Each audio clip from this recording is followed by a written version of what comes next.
Young লির কাছে এসে তার পাওনা টাকা চাইতে থাকে। লি কিছুটা সময় চায়, কিন্তু ইয়াং কিছুতেই তার টাকা না নিয়ে যাবে না। বাধ্য হয়ে লি ইয়াংকে একটি চেক বের করে দেয়। তারপরও ইয়াং খুশি নয়।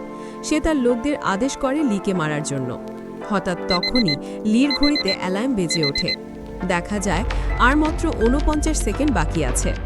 লি বুঝতে পারে সময় বেশি বাকি নেই। জম্বিরা ফিরে আসার সময় এসে গেছে।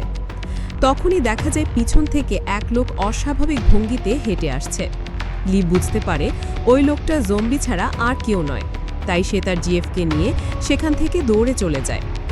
অন্যদিকে জম্বিরা এসে সেখানে থাকা সকলের ওপর আক্রমণ করে। ইয়াং এবং তার জিএফকেও জম্বিরা মেরে ফেলে। অন্যদিকে লি তার সুরক্ষিত ঘরে চলে যায় এবং সেখান থেকে তারা দেখতে থাকে জম্বিরা বাইরে থাকা সকল মানুষকে একে একে হত্যা করে ফেলছে। বৃষ্টির পানির সাথে রক্ত ভেসে আসছে। সে কি এক ভয়ঙ্কর পরিস্থিতি। অবশেষে লির প্ল্যান কাজ করেছে।